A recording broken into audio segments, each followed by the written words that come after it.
Hello, I am Bertrand Russell, a philosopher, mathematician, and advocate for peace and reason. Today, I would like to reflect on one of my observations that remains profoundly relevant to human nature and society. Collective fear stimulates herd instinct and tends to produce ferocity toward those who are not regarded as members of the herd. This statement encapsulates an enduring truth about how fear shapes human behavior, both individually and collectively. Let us explore how this insight applied in my time and how it resonates even more strongly in the world we live in today. How it applied in my time and my lifetime, I witnessed some of humanity's darkest moments: 2 world wars, the rise of authoritarian regimes, and the dawn of the nuclear age. Fear was a potent force in each of these events, mobilizing entire populations to conform to collective ideologies and to demonize those perceived as other. Take the rise of fascism in Europe, for example. Fear of economic collapse, political instability, and cultural change created an atmosphere ripe for manipulation. Leaders like Hitler exploited this fear, fostering a herd instinct that encouraged blind loyalty and ferocity toward those who were labeled as outsiders: Jews, communists, and anyone who dared to dissent. The result was one of the most devastating periods in human history. Even in democratic societies, fear was a tool used to suppress dissent and justify hostility.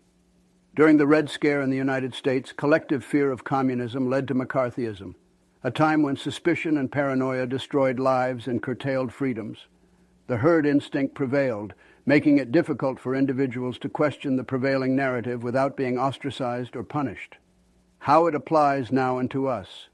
Fast forward to today, and the dynamics of collective fear have not disappeared. They have merely evolved. In fact, we are living in an age where fear is amplified by technology and weaponized through information warfare. The digital era has given rise to social media platforms that act as echo chambers, reinforcing herd instincts. Algorithms feed us content that aligns with our existing beliefs, deepening divisions and intensifying distrust of the other. Whether it's political polarization, cultural clashes, or fears about global issues like immigration and climate change, collective fear continues to drive us into ideological herds. Consider the impact of disinformation campaigns. Fearmongers exploit vulnerabilities in our information systems to spread panic and rally people against perceived enemies, be they ethnic minorities, political opponents, or entire nations. This fear-fueled tribalism is eroding trust in democratic institutions and making it harder for societies to find common ground. In a world grappling with global challenges, climate change, economic inequality, and the rise of artificial intelligence, the tendency to retreat into herds driven by fear is particularly dangerous. Instead of uniting to address these existential threats, we find ourselves divided, suspicious, and often paralyzed by hostility. A call to reason. My hope, both in my time and now, has always been that humanity can rise above its instincts and embrace reason. Fear, when unchecked, leads to division, cruelty, and stagnation.